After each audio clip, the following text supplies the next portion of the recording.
కడప నగరంలో అర్ధరాత్రి ఉద్రిక్త పరిస్థితులు చోటు చేసుకున్నాయి. కందిపాలెం వద్ద ఉన్నాం. ఇక్కడ ఓ ఇంటిని పూర్తిగా కొందరు దుండగులు వచ్చి ఇంట్లో అందరూ ఉండంగానే కూల్చివేసినటువంటి పరిస్థితి. అంటే ఒక రకంగా మనం చూడొచ్చు, ప్రధానంగా విజువల్స్ లో కూడా ఇంటిని కూల్చివేయడానికి దాదాపు వందలాది మంది ఇక్కడికి రావడం జరిగింది. వచ్చి రాగానే 2 జేసీబీలతో దీంతో ప్రాణాలు అరచేత పెట్టుకున్నట్టు కూడా ఇక్కడ ఉన్నటువంటి స్థానికుల ద్వారా మనకు అందుతున్నటువంటి సమాచారం. ఏదైతే గతంలో డబ్బులు ఏదైతే రైల్వే కోడూరు మాజీ ఎమ్మెల్యే గుంటి ప్రసాద్ ఈ ఇంటిని కుదవబెట్టారో ఆయన చెల్లించారు. ఆ చెల్లించినటువంటి ముగ్గురి దగ్గర ఈ ఇంటికి సంబంధించినటువంటి స్థలాలకు సంబంధించినటువంటి డాక్యుమెంట్లను పెట్టి డబ్బులు తీసుకున్నట్టు తెలుస్తుంది. అయితే ఈ క్రమంలో ఒక్కసారిగా అర్ధరాత్రి వచ్చేసి ఇక్కడ ఉన్నటువంటి ఇంట్లో అందరూ ఉండంగా, అంటే ఒక రకంగా ప్రాణ భయంతో పరుగులు పెట్టాల్సిన పరిస్థితి, కట్టుబట్టలతో బయటపడినటువంటి పరిస్థితి కనిపిస్తుంది. ఈ నేపథ్యంలో అసలు ఇక్కడ ఉన్నటువంటి స్థానికంగా ఇక్కడ నివాసం ఉన్నటువంటి మహిళ మాధవి గారు ఆమెను అడిగి తెలుసుకునే ప్రయత్నం చేద్దాం. అసలు ఏం జరిగింది, ఏంటి, ఎన్ని గంటల ప్రాంతంలో జరిగింది అన్నటువంటి విషయం.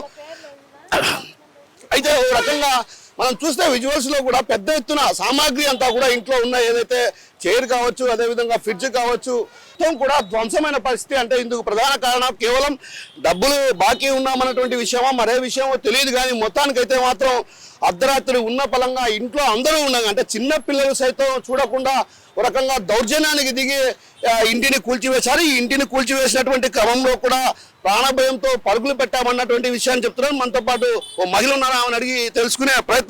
ఈలోపు ఇప్పటికే సమాచారం అందుకున్నటువంటి టీడీపీ నేతలు కూడా ఇక్కడికి రావడం జరిగింది. వారంతా కూడా అసలు జరిగినటువంటి ఘటన ఎవరు చేశారు ఏంటన్నటువంటి విషయం పైన కూడా ఆరాధించేందుకు టీడీపీ రాష్ట్ర కార్యనిర్వహణ కార్యదర్శి మనతో పాటు ఉన్నారు. ఆయన అడిగి తెలుసుకునే ప్రయత్నం చేయాలి. చెప్పండి అసలు ఏంటి ఇది? చాలా దురదృష్టకరము. వైసీపీ నాయకులు గతంలో ఈ విధంగా దౌర్జన్యాలు చేశారు. వాళ్ళు మళ్ళీ దౌర్జన్యాలు చేస్తున్నారా లేకపోతే ఎవరు అనేది పోలీసు నిగ్గు తేల్చాలా. ఎందుకంటే టౌన్లో పిల్లలు ఉన్నారు, ఇళ్లల్లో ఇంత దౌర్జన్యంగా వాళ్ళ ప్రాణాలు పణంగా పెట్టాలని వాళ్ళు పరిగెత్తా బయటికి వచ్చారంటే ఇంతకన్నా దురదృష్టకరం ఒకటి కాదు. ఇప్పుడు చంద్రబాబు నాయుడు పాలనలో ఇటువంటి జరుగుతాయంటే ఎవరు ఊహించరు. కాబట్టి ఎవరైనా సరే, ఎంత పెద్దవారైనా సరే దీంట్లో నిగ్గు తేల్చాలి. అటువంటి వారిని అరెస్ట్ చేయాలి. అరెస్ట్ చేయడం కాదు, ఒకవేళ బాకీ ఉండొచ్చు, బాకీ లేదని మేము అనడంలే. బాకీ ఉంటే ఒక పద్ధతి ఉంటుంది. అది ఏదన్నా కోర్టు ద్వారా రావాలో, లేకపోతే పోలీసు ద్వారా రావాలో, లేకపోతే పెద్ద మనుషుల ద్వారా రావాలే. కానీ ఈ విధంగా రాత్రి కూల్చివేయడం, అతను కూడా బీజేపీకి సంబంధించినవాడు, మా పార్టీకి బాగా పనిచేసినాడు అనేది కూడా చూసి ఈ విధంగా దౌర్జన్యాలు చేస్తూ ఉంటే చాలా దారుణంగా ఉంది. ఎస్పీ గారు మంచి ఎస్పీ వచ్చాడు, మనకు తప్పకుండా దీన్ని నిగ్గు తేలుస్తాడు. ఎంతటి వారినైనా అరెస్ట్ చేసి లోపలేస్తాడనే నమ్మకం మాకుంది. ఇటువంటి మా ప్రభుత్వంలో జరగకూడదు, మా ప్రభుత్వంలో శాంతి ఉండాలి. కానీ ఇటువంటి దౌర్జన్యాలు చేస్తే ఇంతకన్నా ఘోరం ఉండదు. పార్టీని మేము 40 ఏళ్ళ నుంచి కాపాడుకుంటూ వస్తాం. కాబట్టి ఇటువంటి చెడ్డ పేరు రాకూడదు, ఎవరైనా సరే అరెస్ట్ చేయాలని చెప్పి నేను కోరుకుంటున్నాను. సో మొత్తం మీద చూస్తున్నాం మనం విజువల్స్ లో ఎర్రముక్కపల్లె సర్కిల్ అంటే ఇక్కడ కందిపాలెం అంటారు. ఈ కందిపాలెంలో ఎవరైనా ఇక్కడికి రావాలంటే కూడా, అంటే ఒక రకంగా ఇక్కడ ఉన్నటువంటి ఈ ప్రాంతంలో అంతా కూడా ఎస్సీ సామాజిక వర్గానికి సంబంధించినటువంటి వారు ఉంటారు. అయితే ఇక్కడ కొంత ఆధ్యాత్మికమైనటువంటి కేంద్రంగా కూడా మార్చుకొని కొంత భాస్కర్ కావచ్చు, అదేవిధంగా చలపతి కావచ్చు, భార్గవ్, ముగ్గురు కూడా అన్నదమ్ములు. ఈ ముగ్గురు కూడా వీరికి సంబంధించినటువంటి ఆస్తి. ఈ ఆస్తి గతంలో ఏదైతే గుంటి ప్రసాద్ రైల్వే కోడూరు ఎమ్మెల్యేగా పోటీ చేసిన సందర్భంగా ఆయన కుదవబెట్టినటువంటి పరిస్థితి. అయితే ఈ నేపథ్యంలో ఒక్కసారిగా ఇక్కడ అర్ధరాత్రి ఉన్న పలంగా బాధితులంతా వచ్చి ఇక్కడికి కూల్చివేయడంతో ఒక్కసారిగా భయాందోళనకు గురైనటువంటి పరిస్థితి. మహిళ ఉన్నారు మాధవి, ఆమె ప్రత్యక్ష సాక్షి. ఏదైతే రాత్రి ఆమె ఇక్కడ ఉండగానే ఈ ఘటన జరిగింది కాబట్టి ఆమెనే అడిగి తెలుసుకునే ప్రయత్నం చేద్దాం. ఏం జరిగింది ఏంటన్నటువంటి విషయం అడిగి తెలుసుకునే ప్రయత్నం. అమ్మా, ఏం జరిగింది అసలు రాత్రి పడుకోమన్నామన్నా 11:30 ఆ టైం అయింది. మాకు ఏ ఇన్ఫర్మేషన్ లేదు. సుమారు ఒక 100 మంది దాకా వచ్చేసినారు. సుమారు ఒక 100 మంది వచ్చి పెద్ద పెద్ద సౌండ్లు వినపడతా అంటే బయటకు వచ్చినాము. కాంపౌండ్ కూడా అప్పటికీ కూల్చేసినారు. ఏమి అని మాట్లాడడానికి కూడా లేదు. కట్టుబట్టలతో ఇట్లే బయటికి పరిగెత్తుకొని వచ్చినాం. బయట ఉండేటివన్నీ పగలగొట్టేసినారు, అన్నీ ఇరగొట్టేసినారు, ఇల్లంతా ఇట కూల్చేసినారు. ఏమనే దానికి కూడా మాకు ఏం లేదు. చాలా అన్యాయంగా అయితే బిహేవ్ చేసినారు మమ్మల్ని. మాకు లక్ష్మణ్ రెడ్డి, శ్యామ్ సుందర్ రెడ్డి, ద్వారకానంద రెడ్డి వీళ్ళు ముగ్గురు టీడీపీకి సంబంధించిన వాళ్ళే. వీళ్ళే ఇది కబ్జా చేయాలని ప్రయత్నాలు అయితే చేస్తున్నారని నాకు కొంచెం వరకే తెలుసు. ఈ ముగ్గురు మీద మాకు ఫుల్లుగా అనుమానం, కొంచెం కూడా కాదు. దయచేసి పెద్దవాళ్ళు ఎవరన్నా పట్టించుకొని మాకు ఏదైనా న్యాయం చేస్తే బాగుంటుందన్నా. మీరు ఏదో పొదవకు పెట్టారు ఆ డబ్బులు అంటే ఏదైనా డాక్యుమెంట్ చూపిస్తానే కదా, ఊరికేనే వచ్చి ఇది మాది అంటే ఎవరు ఊరికే ఉంటారన్నా. మాకు ఇది ఇప్పటి కాదు, దగ్గర దగ్గర ఈ ఇంటికి 100 సంవత్సరాల పైనే ఉందన్న. చాలా పాతిల్లు చూస్తేనే మీకు అర్థమైతే అంటది. 100 సంవత్సరాలు ఉంది ఈ ఇంటి చరిత్ర. 100 సంవత్సరాల నుంచి మేమైతే ఇక్కడే ఉన్నాము. ఇన్నేళ్లలో లేనిది ఇంక ఇప్పుడు ఆయన చనిపోయినాడు ఈ మధ్య. రైల్వే కోడు ఎమ్మెల్యే, ఈయన ఎక్స్ఎమ్మెల్యే చనిపోయినాడు ఈ మధ్య. లాస్ట్ గురువారమే ఆయనది దివసం కూడా అయిపోయిందన్న. అయిపోయింది. ఇంకా ఇట్లా అసలు నైట్ మాకు ఏదన్నా ముందుగానే చెప్తే మేమన్నా సర్దుకోవడమో ఏదో ఒకటి చేసుకోవడమో ఉండిండు. ఏం చెప్పలేదు, ఏం చేయలేదు. నైటే వచ్చేసినారు. మేము ముగ్గురమే ఉన్నాము. సుమారు 100 మంది దాకా వచ్చి తాగి మీద పడుతుంటే ఏం చేస్తాం? సెల్ ఫోన్ లాక్కుంటారు, కొట్టడానికి వస్తారు, అన్ని ఇరగొట్టేసి ఈ మాదిరి చేసి వెళ్ళిపోయినారన్న. ఆ టైంలో ఈ పిల్లలు ఎంతమంది ఉన్నారమ్మా, ఏంటమ్మా? ఆ ఇంట్లో వచ్చి ఒక ముసలాం ఉంది, ఒక 85 ఏళ్ళు ముసలాం ఒక ఆమె ఉంది, ఒక 5-6 మంది ఉన్నారన్న. మేము ఇక్కడ ముగ్గురం ఉన్నామన్న. అందరూ పాపం వాళ్ళు కూడా అసలు వాళ్ళు అయితే చాలా పెద్ద ముసలామే. అంతా ఒక్క నిమిషం కూడా వాళ్ళకు కూడా ఏమి గ్యాప్ ఏమి ఇవ్వలేదు, అస్సలు గ్యాప్ ఇవ్వలేదన్న. వాళ్ళు బయటికి లాగేసినారు. చక్క 2 జేసీబీలు పెట్టి, ఈ పక్క జేసీబీ ఆ పక్క జేసీబీ. 2 నిమిషాలన్నా అస్సలు గ్యాప్ ఇవ్వలేదు. కట్టుబట్టలతో కూడా బయటికి పరిగెత్తినాం. మేము వీడియోలు తీస్తుంటే ఒక చిన్న వీడియో క్లిప్ కూడా తీశాను. లాక్కునే ప్రయత్నం కూడా చేసినారు. మా సెల్ ఫోన్లు కూడా లాక్కునేసినారన్న. వాళ్ళు సెల్ ఫోన్లు కూడా ఇవ్వలేదు. పోలీసు వాళ్ళకి అయితే ఇన్ఫర్మేషన్ ఇచ్చినాము. ఇంకా అంతా అయిపోయినాక వచ్చినారు. అది అన్న. సో మొత్తం మీద ఇక్కడ జరిగినటువంటి ఘటన ఒక రకంగా మాధవి అన్నిటి పర్యంతం అవుతున్నటువంటి పరిస్థితి కనిపిస్తుంది. మనం లోపలికి వెళ్ళి అసలు ఏమేం సామాగ్రి లోపల ఉన్నాయి అది పూర్తి స్థాయిలో వివరించే ప్రయత్నం చేస్తా. ఎందుకంటే పూర్తిగా అంటే ఇంట్లో కట్టుబట్టలతో వీళ్ళు బయటపడ్డారంటే ఏ స్థాయిలో సామాగ్రి ఉందో మనం అర్థం చేసుకోవచ్చు. మొత్తం సామాగ్రి అంతా ఏదైతే పూర్తి స్థాయిలో సామాగ్రి ఉంది అంటే ఒక రకంగా బాకీ ఉండొచ్చు, కానీ బాకీ ఉన్నటువంటి నేపథ్యంలో కాబట్టి దీన్ని కూర్చొని మాట్లాడుకోవాల్సినటువంటి పరిస్థితి ఉంది. అయితే కూర్చొని మాట్లాడుకోకుండా కూడా ఒక్కసారిగా వీళ్ళంతా వచ్చి దౌర్జన్యాన్ని దిగి దాదాపు 100 మంది ఇక్కడికి రావడం జరిగింది. వచ్చిన వెంటనే వాళ్ళు చేసిన మొట్టమొదటి పని ఏంటంటే జేసీబీ సహాయంతో 2 వైపుల నుంచి అంటే 2 జేసీబీ యంత్రాలను తీసుకొచ్చి అటువైపు నుంచి ఇటువైపు నుంచి కూడా ఆ పగలగొట్టే పనిలో పడ్డారు. అయితే మేము ఒక్కసారిగా ప్రాణభయంతో భయపడాల్సినటువంటి పరిస్థితి ఉంది. పెద్ద శబ్దాలు వినిపిస్తున్నటువంటి పరిస్థితి ఉన్నటువంటి నేపథ్యం కాబట్టి ఒక్కసారిగా భయాందోళనకు గురయ్యాం. కట్టుబట్టలతో బయటపడ్డాం. అయితే ఒక్క నిమిషం సమయం ఇవ్వమని అడిగినప్పటికీ కూడా ఎక్కడే కానీ వాళ్ళు సమయం ఇవ్వని పరిస్థితి. ఇంట్లో బట్టలు ఉన్నాయి, అసలు బట్టలు తీసుకోవడానికి కూడా సమయం ఇవ్వనటువంటి పరిస్థితి. మనం చూడొచ్చు ఇక్కడ ఫ్రిడ్జ్, అదేవిధంగా సామాగ్రి, గ్యాస్ సిలిండరు, ఆ సామాగ్రి మొత్తం ఇంట్లో ఉన్నటువంటి సామాగ్రిలన్నీ ఉన్నాయి. అదేవిధంగా బీరువా ఉన్నాయి, అంటే మంచాలు. అంటే ఇది ఒక రకంగా పాత భవనం. ఏదైతే గతంలో ఎమ్మెల్యే రైల్వే కోడూరు మాజీ ఎమ్మెల్యే గుంటి ప్రసాద్కు సంబంధించినటువంటి బంధువులు వీళ్ళు. అయితే ఈ నేపథ్యంలో మొత్తం డబ్బులు ఎంత బాకీ ఉంటే ₹1,00,00,000 మేర చెల్లించాం. అయితే చెల్లించినా కూడా వీళ్ళు మరొకరికి అమ్మి వేయడం వల్ల ఈ పరిస్థితికి దారితీసింది. ఆ విషయం కూడా మాకు తెలియదు. అయితే ఇక్కడ జరిగినటువంటి వ్యవహారం ఏదైతే డబ్బులు బాకీ ఉన్న విషయం కూర్చొని మాట్లాడాలి, కానీ అర్ధరాత్రి ఉన్న పరంగా ఒక్కసారిగా ఇంట్లో అందరూ నిద్రిస్తున్న సమయంలో ఒక్కసారిగా వచ్చి పెద్ద శబ్దాలు వినపడడంతో మేము ప్రాణాలు అరచేత పెట్టుకొని పరుగులు తీయాల్సినటువంటి పరిస్థితి వచ్చింది. అయితే ఈ విషయం పైన అటు పోలీసులకు కూడా ఫిర్యాదు చేశాం. ఫిర్యాదు చేసినప్పుడు కూడా అంతా కూలిన తర్వాత ఇక్కడికి పోలీసులు చేరుకున్నారంటే భావన అటు మాధవి చెప్తున్నటువంటి పరిస్థితి. అంటే ఒక రకంగా స్వయంగా ఆమె ఇంట్లో ఉన్నారు, తన పిల్లలతో ఇక్కడ ఉన్నటువంటి పరిస్థితి. ఎటువైపు మరొకరి ఇల్లు ఉంది, ఆ ఇంట్లో కూడా వృద్ధ మహిళ కూడా ఉంది. దాదాపు 80 ఏళ్ల వయసు కలిగినటువంటి వృద్ధ మహిళ ఉంది. అయితే ఎవరిని కూడా అంటే మహిళలు ఉన్నారు, చిన్న పిల్లలు ఉన్నారని కూడా చూడకుండా కూడా ఒక్కసారిగా వచ్చి భయాందోళనకు గురి చేసి దౌర్జన్యంగా ఇల్లును కూల్చివేశారు. ఏదైనా బకాయిలు కానీ బాకీ ఉంటే మాత్రం ఖచ్చితంగా కూర్చొని మాట్లాడుకోవాలి తప్ప దాదాపు ఇప్పటికే ఈ ఇంటికి సంబంధించినటువంటి ఇది తప్ప మాకు వేరే మార్గం లేదు. ఈ ఇల్లే లేదంటే మేము చెట్టు నీడన బతకాల్సినటువంటి పరిస్థితి ఉంది. అయితే ₹1,00,00,000 డబ్బులు ఇచ్చినప్పటికీ కూడా మళ్ళీ తిరిగి వచ్చి మమ్మల్ని ఇళ్లను కూల్చివేశారు. దీంతో ఒక్కసారిగా మేము భయాందోళనకు గురాం. ఇప్పటికైనా ఏదైతే కూటమి ప్రభుత్వంలో ఒకవైపు ఎవరికి కూడా అన్యాయం జరిగితే సహించబోరంటూ కూడా చంద్రబాబు చెప్తున్నారు కాబట్టి ఖచ్చితంగా మాకు న్యాయం జరగాలి. సాటి మహిళగా అనిత కూడా ఏదైతే అనిత కూడా సాటి మహిళ, అందులోనూ దళిత సామాజిక వర్గానికి సంబంధించినటువంటి మహిళ కాబట్టి మేము కూడా అదే సామాజిక వర్గానికి సంబంధించినటువంటి వాళ్ళం. అదేవిధంగా మాజీ ఎమ్మెల్యే గుంటి ప్రసాద్ సమీప బంధువులు, అంటే ఒక రకంగా తాము బంధువులం కాబట్టి మాకు తగిన న్యాయం చేసే విధంగా కూడా ఆ చర్యలు తీసుకోవాల్సినటువంటి అవసరం ఉంది. తాలిబట్టుతో కూడా లాక్కపోయినారన్న, చూడండి మెల్ల కూడా తాలిబట్టుతో కూడా లాక్కపోయినారు. నైట్ ఎవరు లాగే తెలియదు, ఎవరు ఏం చేస్తున్నది తెలియదు, అన్ని క్షణాల్లోనే జరిగిపోయినాయి. అది అన్న అట్లుంది పరిస్థితి. ఎవరన్నా పెద్దలు దయచేసి మాకైతే కొంచెం న్యాయం చేయండి. మాకు ఇల్లు తప్ప వేరే మార్గమే లేదు. ఇప్పుడు రోడ్డు మీద ఉన్నాము, ఎక్కడికి వెళ్ళాలో తెలియదు, అసలు ఏమి సామాన్లు లేవు మా దగ్గర, కట్టుకున్న బట్టలు తప్ప ఇంక ఏమీ లేవన్నా. ఇట్లుంది మా పరిస్థితి. బొట్టు కూడా లాగాల్సినంత అవసరం ఏమొచ్చిందమ్మా? ఎవరు తాగుడుపోతులు మనకి ఎట్లా తెలుస్తుందన్నా? మనకేం తెలుస్తుంది? కరెంటు కూడా పోయింది, ఏం తెలీదు, అట్లా అయిపోయింది అన్న. అసలు కళ్ళు తెరిచి కళ్ళు మూసే లోపే అంత పని అయిపోయింది. అంటే మీ భర్త లేరమ్మా? ఉన్నామన్నా, 100 మంది వచ్చినప్పుడు మనం ఏం చేసుకుంటాం వాళ్ళని? భాస్కర్. సో కొట్టడానికి వచ్చినారు వాళ్ళు, కొట్టడానికి వచ్చి అంత పని చేసిపోయినారన్న. పోలీసు వాళ్ళు వచ్చేటప్పటికి ఎక్కడ వాళ్ళు అక్కడ వెళ్ళిపోయినారు. చూడండి మా ఇల్లు చూడండి, అసలు ఎక్కడ ఉండేటివి అక్కడే ఉన్నాయి. అస్సలు మా చేతిలో సెల్ ఫోన్ కూడా అసలు ఉండనివ్వలేదు. లాక్కుంటున్నారు. ఆడోళ్ళని చూడలేదు, పిల్లోళ్ళని చూడలేదు. ఎందుకు అట్లా తోసేస్తున్నారు వాళ్ళు జనాలు. ఏమంత సస్తాన్నారో అర్థమే కాకుండా.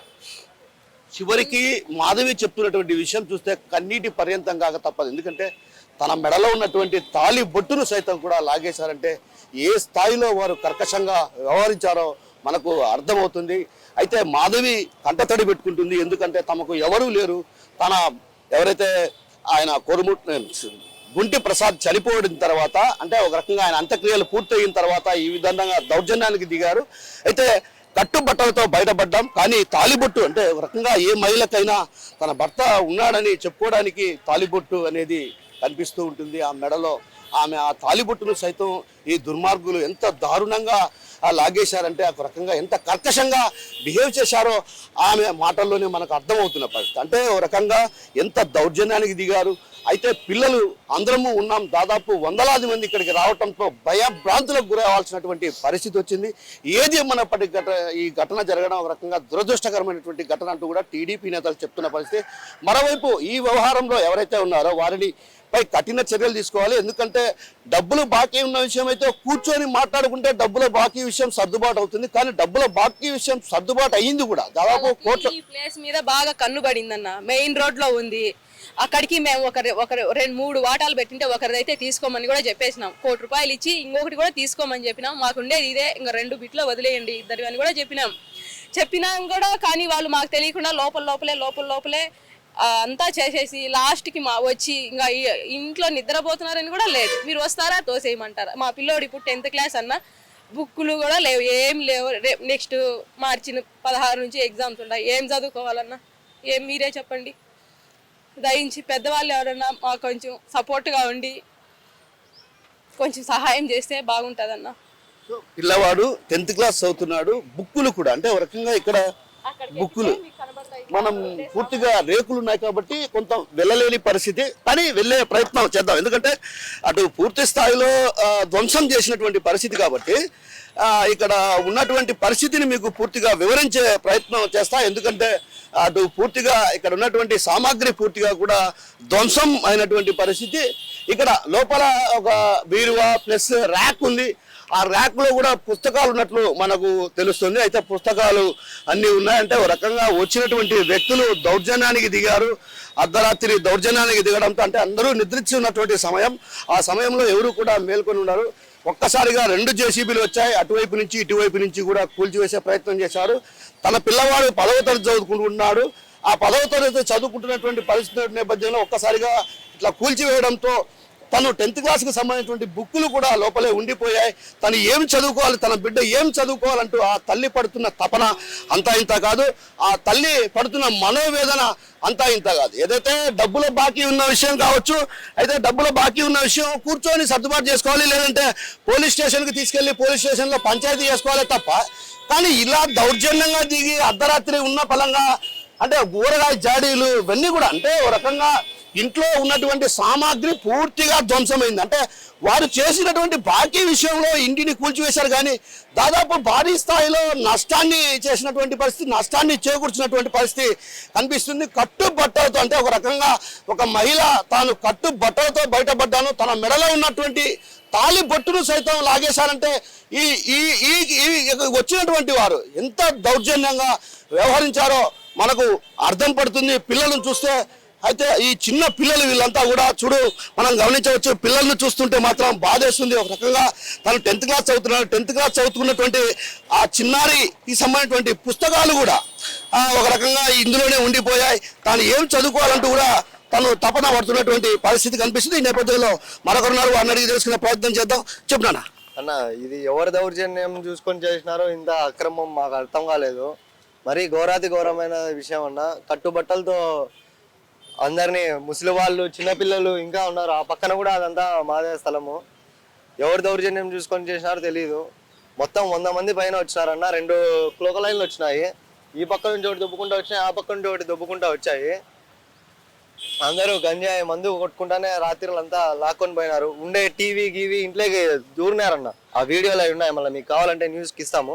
ఆ టీవీలు గీవీలు కూడా అన్ని ఎత్తుకొని వెళ్ళిపోయారన్న. మొత్తం అంతా ఇల్లంతా పరారైపోయింది, పగలగొట్టేసినారు. ఎవరిని అడిగేకిలే, ఎవరికి చెప్పేకిలే. పోలీసు వాళ్ళు కూడా ఒక్కరు కూడా రాలేదన్న. అదే విషయం అన్న. ఫోన్లు అన్ని లాక్కొని వెళ్ళిపోయినారు.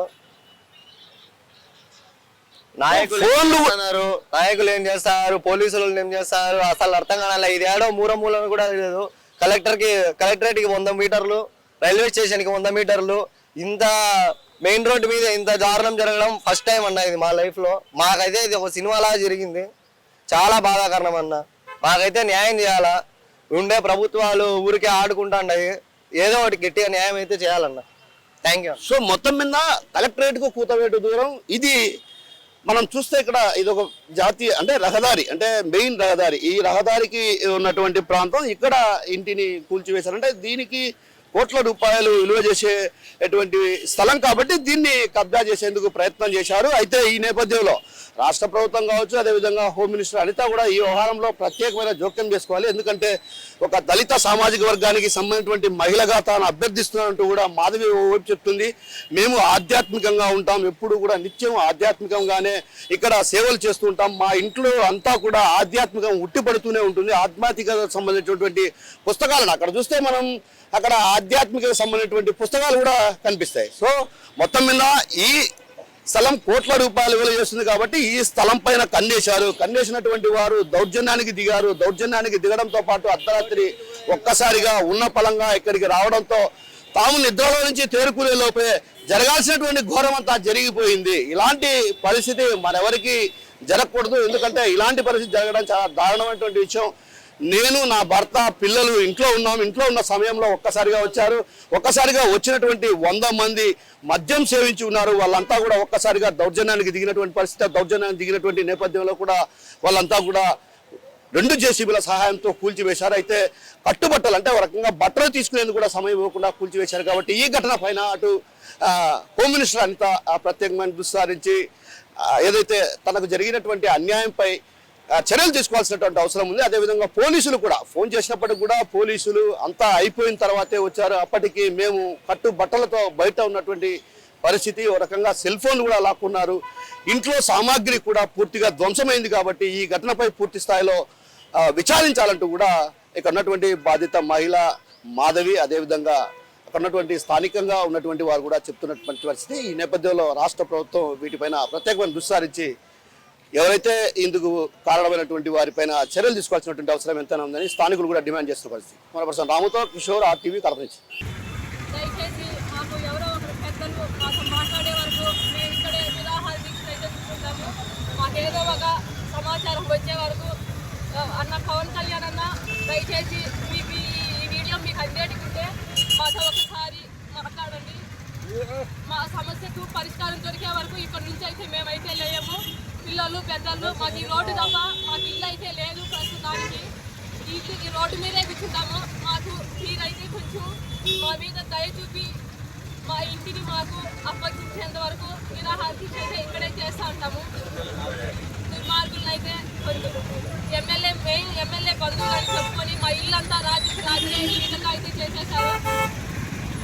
అయితే అది కనుక్కొని ఆ ఇన్ఫర్మేషన్ ఏందో కనుక్కొని మేమైతే దళితులు మొన్న మేము ఎస్సీ వాళ్ళము రెడ్లంతా కలిసి ఈ విధంగా అయితే చేసినారు, పలుకుబడి ఉందని. ఇది 100 సంవత్సరాల నుంచి మేమైతే ఈ ఇంట్లోనే ఉంటున్నామన్నా. మా పెద్దలు తరతరాల నుంచి ఇక్కడే ఉన్నాం. రాత్రికి రాత్రే 100 మంది వచ్చి మా ఇల్లుని అయితే ఇట్లా ధ్వంసం చేసేసి మా మెల్ల మంగళసూత్రాలు కూడా లాక్కపోయిన పరిస్థితి అయితే మాకుంది. మాకు ఇంకా ఇంకా ఇంకా ఈ విధంగా చేస్తున్నాం కాబట్టి ఇంకా మమ్మల్ని ఏం చేస్తారో నాకైతే తెలియదు. మాకు ఏం జరిగినా కూడా అంతా వాళ్ళదే బాధ్యత. ఎవరు వాళ్ళు మీకు వాళ్ళకి ఏం సంబంధం? ఎవరు వాళ్ళు మీకు వాళ్ళకి ఏం సంబంధం? సంబంధం లేదు. కాబట్టి మా మీద దయించి ఒకసారి ఈ వార్త మీ వరకు అందినైతే మీ మాట కొరకు మేము వెయిట్ చేస్తూ ఉంటామన్నా. ఒక్కసారి మాతో మాట్లాడండి ప్లీజ్ అన్న. పవన్ కళ్యాణ్ సార్ ఒక్కసారి మాతో మాట్లాడండి. మీ మీద తప్ప మాకు ఇంకా ఎవరి మీద అయితే నమ్మకం అనిపించడం లేదు. దీని వెనక ఎవరున్నారు అనుకుంటా? దీని వెనక ఎమ్మెల్యే బంధువులు అయితే ఉన్నారు. అందరికి మేమైతే ద్వారకనాథ్ రెడ్డి, శ్యామ్ సుందర్ రెడ్డి, లక్ష్మణ్ రెడ్డి వీళ్ళంతా ఎమ్మెల్యేకి సంబంధించిన వాళ్ళు. మేమైతే దళితులం కాబట్టి మేమేం చేయలేక పెద్ద పెద్దలతో పెట్టుకునే మాకు చేతగాక రాత్రికి రాత్రే ముసలాళ్ళు ఉన్నాం, పిల్లలు ఉన్నాం, పెద్దోళ్ళు ఉన్నాం, అందరం ఉన్నామన్నా. అందరూ మమ్మల్ని బంధువులు అయితే ఈ స్థలం పంచాయతీ చేస్తారు. వాళ్ళకు సంబంధం లేదు అసలు. మేము కొన్నామని చెప్పి తప్పుడు డాక్యుమెంట్తో వచ్చినారు. విలువైన స్థలం ఇది, 12 సెంట్ల స్థలము. సెంటు 50 లక్షలు పోతుంది. ఇక్కడ దౌర్జన్యంగా వచ్చి లీగల్ గా ప్రొసీడ్ గా లేకుండా రాత్రికి సుమారు 100 మంది అయితే వచ్చినారన్న. ఆడవాళ్ళని లేదు, పిల్లలని లేదు, ఎవరని లేదు. మళ్ళీ మంగళసూత్రాలతో కూడా లాక్కుపోయినారు. మాకు న్యాయం చేసే వరకు మేము ఇక్కడే కూర్చుంటాం. మీ నుంచి మాకు ఏదన్నా మెసేజ్ వచ్చే వరకు కూడా ఇక్కడే ఉంటామన్నా. మీ మాట కొరకై మేము ఎదురు చూస్తూ ఉంటాం. పవన్ కళ్యాణ్ అన్న దయించి మీ మీద తప్ప మాకు ఎవరి మీద నమ్మకం అయితే లేదు. కుదవలో పెట్టినాము వేరే వాళ్ళకి. ఆల్రెడీ వాళ్ళకి ఇవ్వాల్సిన దానికంటే ఎక్కువ అమౌంటే ఇచ్చేసినాం. ఎన్నో 20 లక్షలకి ఎంతో పెట్టింటే వాళ్ళకి 1 కోటి రూపాయలు ఇచ్చేసినాము. వాళ్ళకి అది సరిపోక వాళ్ళు మాకు తెలియకనే వేరే వాళ్ళకి ఏదో అమ్మేసినారని చెప్తున్నారు. పూర్తి వివరాలు అయితే నాకైతే తెలియదు. అట్లా చేసినారు. ఇంకా వాళ్ళు ఏమనుకున్నారో నిన్న మొన్న అయితే ఫోన్ చేసినారు. అక్కడికి మేము 1 కోటి రూపాయలు కట్టినాము. మాకైతే ఇంకా ఏమీ లేదు, ఉండేది ఇది ఒకటే. అంటే ముగ్గురు పెట్టినాం అనమాట. ముగ్గురు పెట్టింటే ఒకటైతే తీసుకోండి వదిలేస్తాము, మిగిలిన 2 అయితే ఇచ్చేయండి, మేము ఆల్రెడీ 1 కోటి రూపాయలు కట్టినాం కదా అని కూడా చెప్పినాము వాళ్ళకి. కానీ వాళ్ళు ఏమీ వినకుండా నైట్ ఈ పని చేసేసిపోయినారు. అంటే ఇంట్లో సామాన్లన్నీ ఉండగానే చేశారా? ఉన్నాం, మేము కూడా ఉన్నామన్నా. మేము కూడా ఇంట్లోనే ఉన్నాం. అయినా మగవాళ్ళంతా పడి లాగేస్తున్నారు. మీరే చూడండి, ఏదో ఉన్నాయి కదా అన్ని బీరువాళ్ళు కూడా చూడండి ఎట్లున్నాయో. అస్సలు అసలు ఏం తీసుకునేదానికి కూడా లేదు. కట్టుబట్టలతోనే అట్లనే బయటికి అంటే అంటే భయపడ్డారా ఏమన్నా మీరు? భయం అంటే ఇంక అంతమంది తాగుడు వాళ్ళు వచ్చి మీద పడితే భయమే కదన్నా ఎవరికైనా కూడా. అట్లా అస్సలు 2 నిమిషాలన్నా ఇవ్వండి అంటే అసలు 1 నిమిషం కూడా. సిలిండర్లు అట్లే ఉన్నాయి, బీరువాళ్ళు అట్లే ఉన్నాయి. బీరువాలో ఉండేటువంటి సెల్ ఫోన్ తప్ప కట్టుబట్టలు తప్ప మా దగ్గర ఏం లేదన్న. అసలు ఏం డాక్యుమెంట్లు ఏం లేవు. అసలు ఎట్ట వచ్చినారు, ఏం చేసినారు, ఇంకా అంతే వచ్చేసినారు. వాళ్ళు అన్నీ పగలగొట్టేసినారు చేతులతోనే. ఇట్లా చేసి మా దగ్గర ఉన్నాయి. కాదమ్మా, ఇప్పుడు కొదవ పెట్టినామంటున్నారు, డబ్బులు ఇచ్చినామంటున్నారు. మరి ఎందుకు మీరు డాక్యుమెంట్లు వెనక్కి తీసుకోలేకపోయారు వాళ్ళ దగ్గర నుంచి? అవి వాళ్ళు పెద్ద మాకేం చెప్పలేదన్న. వాళ్ళు పెట్టిన వాళ్ళు అంతా వాళ్ళు మాట్లాడుకున్నారు. వాళ్ళు ఇంకా అంటే ఇప్పుడు తెలిసిన వాళ్ళు ఉంటారు కదన్న, ఇప్పుడు ఫ్రెండ్స్గా ఉంటారు కదా, ఆ ఒప్పందంతో చేసుకున్నారు. రాత్రికే ఇట్లా చేసిపోయినారు. మీరు ఏమన్నా పోలీసు వాళ్ళకి ఇన్ఫర్మేషన్ ఇచ్చినామన్నా. అప్పుడే 100కి ఫోన్ కొట్టాము. అంతా అయిపోయినాక వచ్చినారు వాళ్ళు. అంతా ఇంకా ఎమ్మెల్యే బంధువులేనట అని చెప్తున్నారు. చరిత్ర సృష్టించినోడు ఇప్పుడు ఆ చరిత్రని తిరగరాయబోతున్నాడు. అబద్ధాల గోడల్ని బద్దలు కొట్టి నిజాలను రాగా మీ ముందుంచబోతున్నాడు. నిజమైన వార్తల కోసం వెంటనే డౌన్లోడ్ చేసుకోండి రా యాప్ని.